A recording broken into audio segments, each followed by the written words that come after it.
को सुनवा रहे थे। तमाम बातें अब इस विषय को लेकर के हो रही हैं। हमारे साथ कुछ खास लोग जुड़ेंगे, उनका इंट्रोडक्शन मैं आपको करवा देता हूं। निखिलेश सोनी हमारे संवाददाता बांसवाड़ा से जुड़ रहे हैं। कृष्ण कुमार जानू साहब प्रवक्ता हैं भारतीय जनता पार्टी के, वो इस विषय पर बीजेपी का पक्ष रखेंगे। हेमंत गोयल साहब राजनीतिक विश्लेषक के नाते से इस पैनल पर हमारे साथ जुड़ रहे हैं। अपने दोनों गेस्टों पे जाऊं उससे पहले सीधा बांसवाड़ा लिए चलते हैं आपको निखिलेश सोनी के पास। हमारे सहयोगी वहां से मौजूद हैं। निखिलेश, क्या कुछ इस वक्त जारी है? जिले के अंदर पोस्टर वॉर शुरू हो गया है। कितनी जगहों पर बीजेपी ने ये पोस्टर्स लगाए हैं और क्या कुछ चर्चा चौक चौराहों पर इस विषय को लेकर के हो रही है? जी बिल्कुल, आपको बता दें बांसवाड़ा में जैसा कि देख रहे हैं, जब से विधायक तय हुए हैं उसके बाद से लेकर बीजेपी ने विरोध एक जोर पकड़ता दिख रहा है। बीजेपी का विरोध, क्योंकि वो चाहते हैं कि विधायक की बर्खास्तगी हो, उनको जो विधायकी है वो निरस्त कर दी जाए। उसको लेकर पहले तो इन्होंने ब्लॉक स्तर पर प्रदर्शन किया। उसके बाद इन्होंने कल जब जिला मुख्यालय पर इनका विरोध प्रदर्शन था और जब राज्यपाल को ज्ञापन देना था, उसकी पहली रात इन्होंने शहर के प्रमुख चौराहे हैं, जो मुख्य जगह है जहाँ पर भीड़ भाड़ रहती है, वहां पर इन्होंने लगभग 15 जगहों पर पोस्टर लगाए। और जैसे ही पोस्टर लगे और इसकी सूचना यहाँ के स्थानीय सांसद, जो बांसवाड़ा डूंगरपुर के सांसद हैं, राजकुमार रोत, इसको लगी, तो उन्होंने भी भाजपा के कार्यकाल में जो पूर्व में जो भ्रष्टाचार के आरोप लगे हैं और जो अखबार की कटिंग थी, वो उन्होंने अपनी वॉल पर पोस्ट करी और इसके बारे में उन्होंने बहुत कुछ लिखा।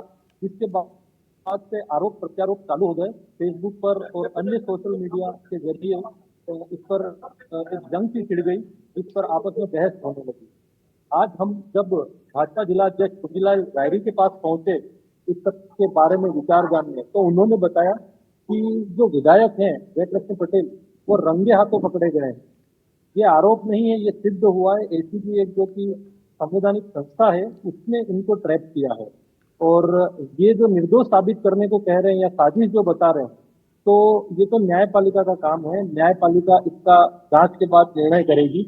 अगर वो दोष साबित नहीं हुआ है, तो अभी ये भी साबित नहीं हुआ है कि वो निर्दोष है। तो कुंजीलाल की डायरी का ये कहना था कि ये भाजपा के जो बीएपी के कार्यकर्ता है, वो इसको कैसे निर्दोष साबित कर रहे हैं। और भ्रष्टाचार के आरोप इनके पहले भी लगे हुए हैं। और जो कल जो इनकी सभा हुई, उसमें भी पूर्व मंत्री महेंद्र सिंह मालविया ने भी उनसे कई आरोप लगाए हैं, जिसमें कुंवारा होना बताकर और बाद में इंदिरा आवास योजना, जो कि अभी प्रधानमंत्री आवास योजना, उसका लाभ लिया गया। पत्नी के नाम पर राशन कार्ड में पत्नी के नाम का राशन कार्ड लगाकर, ऐसा कहना था उनका। और डिग्री को लेकर भी उन्होंने काफी कुछ बताया कि डिग्री उनकी, जो कि यूनिवर्सिटी सिक्किम की जो यूनिवर्सिटी है, जो कि अभी अस्तित्व में नहीं है, इसकी मान्यता खत्म हो चुकी है, वहां से डिग्री लाकर इन्होंने सरकारी नौकरी हासिल की। और 13 करोड़ के पंचायत में घोटाले संबंधित भी उन्होंने कई बात कही। 700 हेडपंप जैसे एक ही पंचायत में स्वीकृत होना, आदि कई बातों को लेकर उन्होंने कल आरोप लगाए और राज्यपाल के नाम ज्ञापन दिया।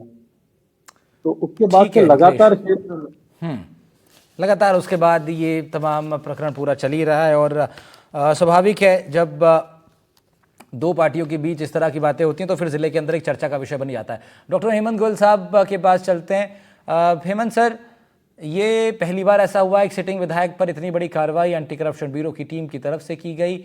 इसका एक बड़ा असर तो पड़ा ही है, क्योंकि कहा जा रहा है कि बीएपी की छवि इससे धूमिल हुई है। और इससे पहले हेमंत गोयल साहब से सवाल पूछूं, जितेंद्र मीणा भी जुड़ गए हमारे साथ, राष्ट्रीय प्रवक्ता हैं बीएपी के। स्वागत है जितेंद्र भाई आपका। हेमंत गोयल साहब और कृष्ण कुमार जानू जी इस पैनल पर हैं। जानू जी बीजेपी से हैं और हेमंत गोयल साहब राजनीतिक विश्लेषक के नाते से हैं। हेमंत जी से सवाल पूछ रहा हूँ। हेमंत सर, इसे कहा जा रहा है बीएपी की छवि जो है इससे धूमिल हुई है और अब उससे उबरना चाहती है बीएपी भी। शुरुआत में तो राजकुमार रोत ने इससे पल्ला झाड़ा था, कहा था कि जब जांच होगी तब हम बात करेंगे। अब वो दावे से कह रहे हैं कि ये पार्टी की जो छवि है उसको धूमिल करने के लिए एक षड्यंत्र बीजेपी द्वारा रचा गया है।